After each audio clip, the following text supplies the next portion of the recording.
Yeah. To me, there's just, I don't know. I have a lot more to say on Thursday, and I will be interested in what she has to say on the podcast. But I mean, I'm sorry. An excuse is an excuse. And Taylor is someone who picks apart everyone's apology.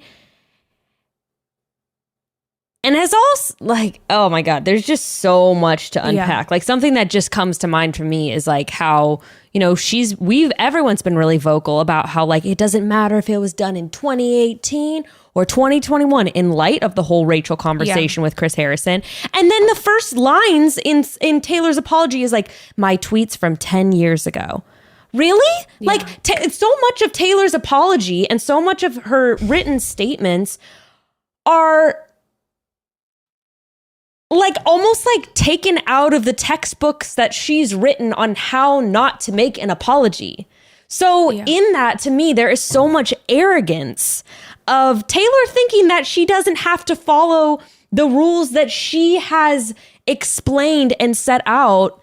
And that's just so, it does leave a bad taste in your mouth. And it's like, and so I hope that that's addressed on the podcast. But I mean, that's just one small portion of, like, I mean, how can you say the tweets were left up as part of your journey, but then also harp so much on how the tweets were dug up by people who were trying to negate her work? Like, if you left them up on purpose, like, then why would you care if they were dug up? Like, why would that matter?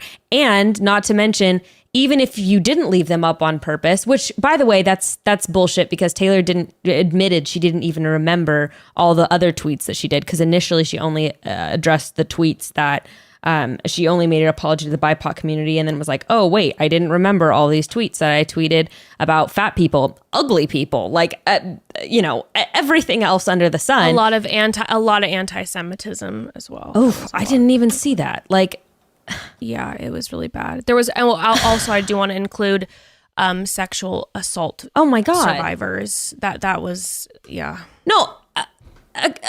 So you left that up on purpose, but then you don't even remember all of these things that you said. Like, okay, so just admit that was bullshit, and then it doesn't matter who dug up this shit.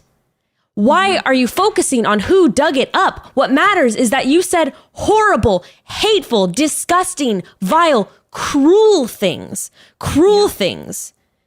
beyond internalized. And I, you know, like you said, the conversation is nuanced. And I think that there are a lot of areas where I can understand what she was saying when she was talking about her personal experience.